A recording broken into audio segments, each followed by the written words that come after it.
William Wilberforce was instrumental in the abolishment of slavery in Great Britain in the 1800s. William Wilberforce was born on August 24, 1759 in Kingston upon Hull, United Kingdom, into a rich merchant family. William Wilberforce had 3 sisters, but one died at age 8 and one died at age 14.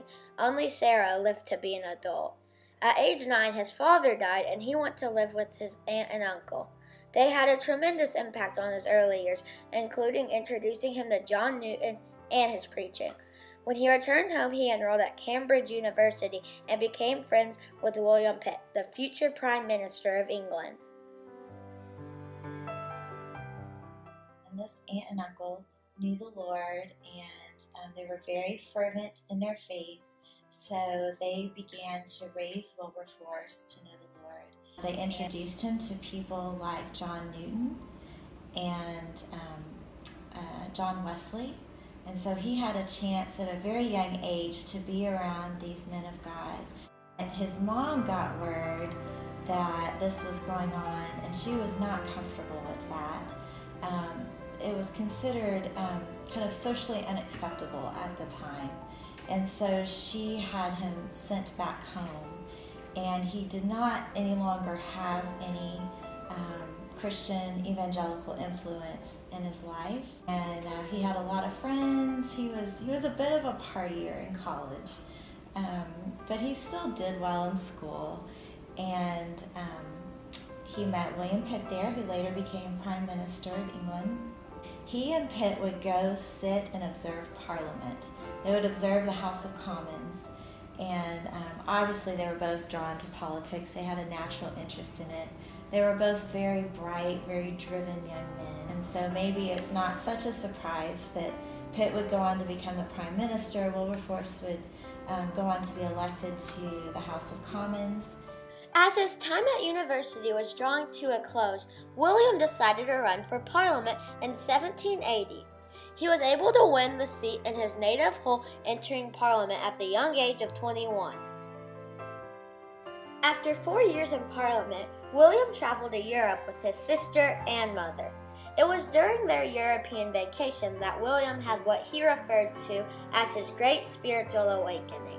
This encouraged him to lead a religious life, such as getting up early to read the Bible and spending many hours in prayer.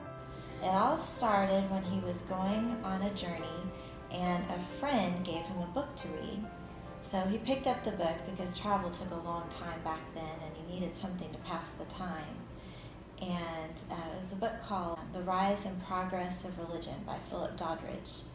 And it just shook him to his core and caused him to realize what really mattered to him. And this created a bit of a crisis for him, because here he was, a member of Parliament, a very successful politician, and he thought, I want to live my life for the Lord now that I understand this. On returning to England, he spoke with John Newton, one of the leading Anglican churchmen of his day, and a former slave trade captain. Newton inspired him to lead a religious life and to use his political position to fight for the abolishment of slavery and work for social reform. He described this crisis to him, and he said, I think that I need to get out of politics. I think that I want to serve the Lord with my whole life. And John Newton said, wait, I think maybe the Lord has you where he wants you and where he wants to use you. You could be very influential as a politician, and your faith can inform your politics, and you can make a tremendous difference for our country and for the world. He wrote down in his journal 2 goals that he felt like the Lord had given him as a Christian politician. And he wanted to end the slave trade because he could see that that was evil, that was hurting people. And what he called the reformation of manners. And by manners, he meant morals. So he wanted to help reform the culture. He could see that there were a lot of things going on that weren't good, and he wanted to try to make a difference there. Great Britain was involved in the slave trade for over 200 years. The transatlantic slave trade had started in the 16th century, and although it was engaged by many European countries, the British were the most ruthless practitioners. They developed a trade triangle, shipping goods out of Africa in exchange for slaves. It is estimated that over 2 centuries, more than 10 million West Africans were forced into slavery. At least a tenth of these wouldn't even survive the trip across the Atlantic, and many more would die that following year in bondage.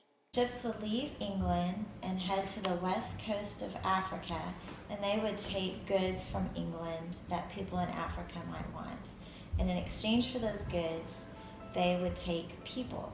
So they took people from the west coast of Africa and they would take them over to America or to the West Indies, where there were sugar plantations, sugarcane plantations, that sort of thing, where they needed more labor. They needed cheap labor. The interesting thing is, by the time the ships got back to England, the people in England never saw the slaves. So I think that made it a little bit easier for them to not realize what was going on or to turn a blind eye to what was going on because they weren't actually seeing it. But the people who would travel to those plantations and would see what was going on recognized the horror of it. Incredible wealth was made by the British people and companies during this time. This made the abolition of slavery a moral and a financial decision in Great Britain. Following successful public campaigns by the Committee for the Abolition of the Slave Trade, William Wilberforce was encouraged to try and pass a bill in the year 1789.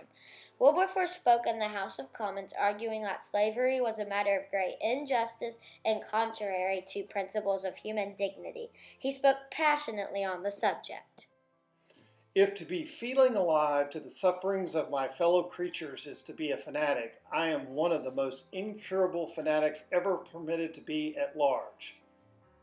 I mean not to accuse anyone, but to take the shame upon myself, in common, indeed, with the whole Parliament of Great Britain, for having suffered this horrid trade to be carried on under their authority.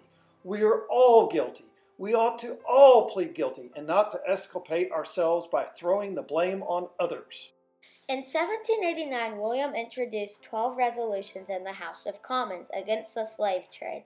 Although there was considerable support within Parliament, the anti-abolitionists were well organized and they managed to outvote the bill 163 votes to 88.